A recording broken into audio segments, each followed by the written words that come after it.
Hello everyone, welcome back to my channel All Sorted, and in this video I'm making a video about what you had asked me in the comments, life after MBA from TIS HRM and LR. So I'll be covering 6 months into corporate, how's the work life balance, what's the in hand salary that people from HRM get.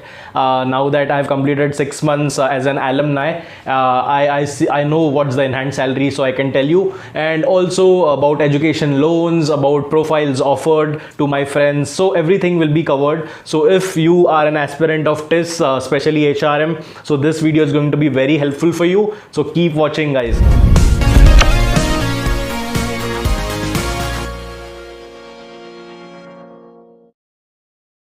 So hello everyone, before proceeding further, please subscribe to this channel and like it, because I wanted to reach 15,000 subscribers by 2022, and 2022 has already started. I am lagging behind my goal. So please take this channel to 15,000 subscribers. If I've helped you in any way or added value, this channel has added value to your life, your preparation in some way or the other, please subscribe it, please share it and like this. Going point wise, the first point, 6 months in the corporate life after completing my degree from TIS HRM and LR. Okay, so like I graduated in 2021, and ours was a special batch because 2020 mein lockdown lag gaya, so 1 year was completely virtual for us guys, the batch of 2021. So we had different experience. The second year was completely virtual, classes happened virtually. Also the internships that we did, the summer internships that happened after first year of MBA was completely virtual. So I did my summer internship in X organization. I did not get the PPO from there. I did it in Y organization, the fieldwork internship, and I got the PPO from the Y organization. So that's the beauty of HRM course. Again, the fieldwork internships offered. It's not like just one internship like in other colleges, other IIMs. You get, every semester you get opportunity to work in industry in different companies, and you might get a PPO or FPO, fieldwork placement offer, from any of them. So हमारा पूरा virtual हो गया था second year, and the internships also, there was some obstacles that came. Obviously when you work virtually, you don't have that connect or bonding with your manager. So some mistakes that I did in my first internship, I did not do in the second. I performed really well. उस पे एक another video मैं बनाऊंगा how to ace your summer internship specifically. So after the FPO, I got the full-time offer, and mera 6 months I was chill in the second year because I already had the job offer in hand. So 6 months last ka to chill gaya. So I also did experiment with the startup, thoda pilot project kiya in healthy segment, healthy juice segment. So I'll talk about that startup in another video sometime. So yeah, that was my life in the second year. Completely chaotic, as you call it, the VUCA world. It's called the VUCA world: volatile, uncertain, changing and ambiguous. So that is what defined our second year. So I joined my company organization in July. Most of the people joined in June, or some in July, or some before that also. So May, June, July में आपका joining हो जाता है. And now I've completed 6 months. I also got awarded with a rookie award. That is the award that I did because I performed well in my first 6 months, and I was the only one from my batch who got the award. I'm not saying this to brag it up, because I want to share how I did that and how you might also use those things that can help you achieve results in your summer internships, in your full-time job offer. So how has been my 6 months in corporate? So for me, the company, the organization I'm working with, my manager is really good. Manager is an awesome person, and we are a small team. So my manager, when you enter corporate, you'll understand that the relationships with your manager, how your manager is, 70% of your problems get solved if your manager is good. It's all about, not all about, 60-70% is, or how about how your manager is. Then it comes to company culture, how the culture of the organization is. Are they, disturbing you at night, asking you to do works on Saturdays, Sundays? So that is not the case with me. I am having a very good work-life balance, I would say. There are some days, very few days, when I'm working on Saturdays. I mean, hardly few days that I can count on. There was some deadlines that we had to meet, so hardly 1 or 2 weekends, 1 or 2 Saturdays I can think of I worked in the last 6 months. And also work life balance wise, the end time is also dependent on you, how much you, I mean, if I'm completing my work before 7, before 7 p.m., then I'm good to go. If there are no scheduled calls, so I'm good to go. So work life balance wise, it's been as per my expectations. So I'm getting fairly good amount of time, very chilled Saturdays and Sundays completely to me. Okay, I do not take any calls, I do not, no, my manager doesn't call me, I don't call my manager. So Saturdays and Sundays is completely cut off from work, and that is a blessing for me, I feel, because that's what my desire is. I wanted work-life balance because I also have a life outside work. I'm not that workaholic that I can, I'll just put 7 days of my work into the organization. No, I have a life outside my work, and I respect if the organization respects it, respects my time. So the second point, how's the work-life balance after doing HRM course from TIS?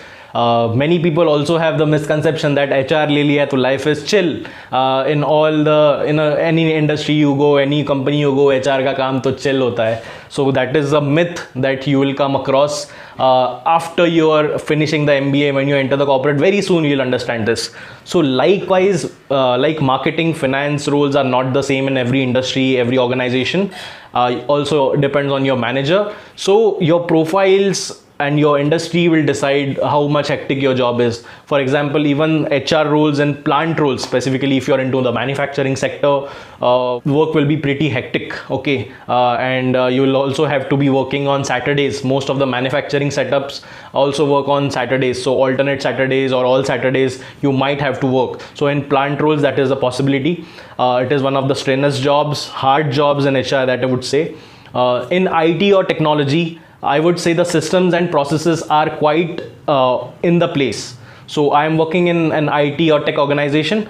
So systems and processes are in the place. So I don't have to do redundant HR kind of job that used to go back 25 years before, that HR administrative jobs, admin jobs kind of. No. So that's a leverage that you get in IT or tech organization. I would say your work is kind of more systematic in IT or tech organizations rather than in different sectors like manufacturing or plant roles or FMCG. Work-life balance, I have seen my friends working like on Saturdays, working like 10, 12, 10, 11 hours a day. Also in consulting, HR consulting, consulting in any field. If you do your general MBA, you go into consulting firms, your work-life balance will be little lesser, little tougher to get balance, because the work schedules are quite heavy in consulting organizations. So people mostly burn out after 3 or 4 years of working in consulting roles, and they switch to more general roles or more specific roles after that. So consulting is kind of a hectic kind of a job, but you also get paid really well in consulting. So that's upon you if you want to go into consulting. Are you interested in consulting roles? So I have seen a spectrum of different my friends telling their experiences.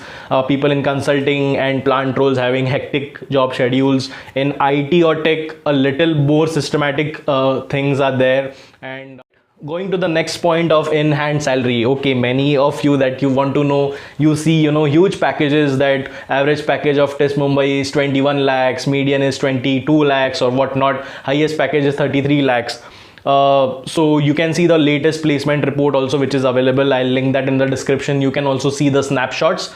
This is the latest placement, summer internship figures of the current batch. So take a look and also be inspired that these figures are something to aim for, to aspire for.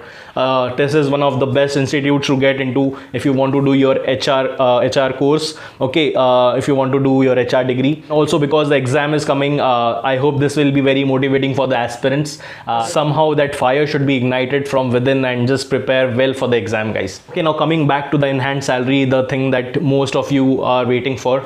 So the in-hand salary after tax deductions is not the same, or किसी का अगर 24 lakhs CTC है, so don't think that 24 lakhs divide by 12, so 2 lakhs will be in hand. No, don't be a child. I think you are mature enough to understand how income tax works,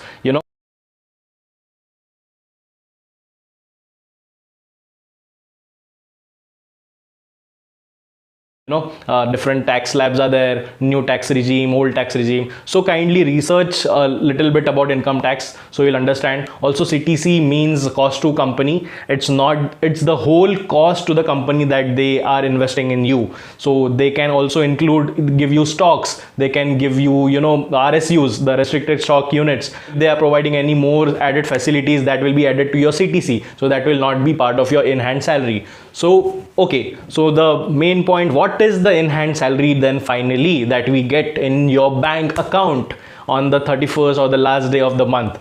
So again, there is a range, because the CTC range is okay, the CTC range is also there. So obviously in-hand range will also be there. There's no one figure. So I'll tell you the range that varies after you graduate from TIS HRM and all. What's the expected in-hand salary range?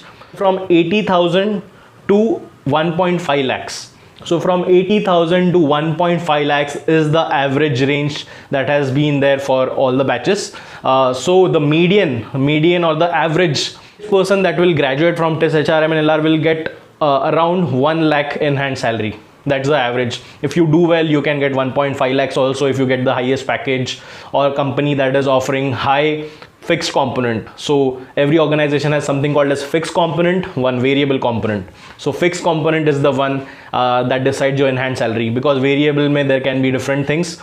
Also there's something called as RSU stocks that most of the startups give. So that is there to inflate the CTC figures. But fixed component जिसका high होगा उसका in-hand salary भी high होगा. So for example, किसी का 30 lakh CTC है and किसी का 25 lakh CTC है. The 25 lakh CTC one can get higher package, can get higher in-hand salary if his fixed component is good. If his fixed component is around 22 lakhs, then he'll obviously get more in-hand salary than the person who's got 30 lakhs ka package but the fixed component is only 18 lakhs. So you're understanding it, right? Coming to the next point, what are the profiles offered? So इस पे तो एक अलग video बन सकता है, but generally different profiles are offered, like HRBP, HR business partner. I am into the HR business partner role. There can be specialist role like L&D, learning and development, like compensation and benefit specialist, like talent management, acquisition. Or you can get into HR consulting firms like Deloitte, Aon Consulting, Korn Ferry and all etc. will hire you for the HR consulting role. These are some of the profiles that are offered. Now you can Google it if you want to know in detail what an HRBP does, what a specialist role in HR is, like talent acquisition, compensation, benefits, learning and development, different many roles, employer branding. What an HR consulting role is, Google that, what Deloitte, Aon offers, in what actually happens in HR consulting. Then profiles like OD and change management is also there in consulting. Change management consulting is there. So whatever domain excites you, you should get into that. First you should decide the domain, that is the industry, like consulting, manufacturing, IT and tech, FMCG, conglomerate, whatever is there. Decide the industry and then decide the firm that you want to get into. So the flow should be industry decide karo, and then decide the organization, and then the work profile. Alright guys, so these are the 4 points that I wanted to tell you. TISNET is approaching, so just be consistent guys. Okay, this is a golden opportunity for all of those who have screwed up their CAT or any other management entrance, because still one of the best colleges of India, one of the top colleges for HR in India is still there. The entrance is waiting for you. Just be consistent, be focused every day. Right now is the time to be consistent, really consistent. I mean it, like कम दे 3 घंटे दे रहे हो तो रोज 3 घंटे दो, मॉक्स दो, time for improving your GK every day, investing in GK every day, because that has 40% of the weightage. Also solve all the past year papers of TISNET that is available on my Telegram channel. And so guys, if you have any more suggestion for me for the upcoming topics for the videos that I make, please comment में जो भी आप topic बोलोगे, I'll consider that. And if your topic gets the highest number of likes, like example, sir please make a video on TISNET strategy, if someone has written that and there are more number of likes on that, like 10 likes, 15 likes, so I'll be making video on that topic. So kindly like the video, subscribe to the channel and comment below whatever topic suggestion that you have for me. I see you in the next video. Please take this channel to 15,000 subscribers that I already said, and please share it to your other TISNET preparation groups. I hope your preparation is going well. I wish you all the best. It's time to rock. It's time to be consistent and rock the TISNET exam. So I'll see you on the other side guys. Till Until then, keep watching, keep subscribing to the channel, and watch my other videos on All Sorted. Bye bye guys, take care.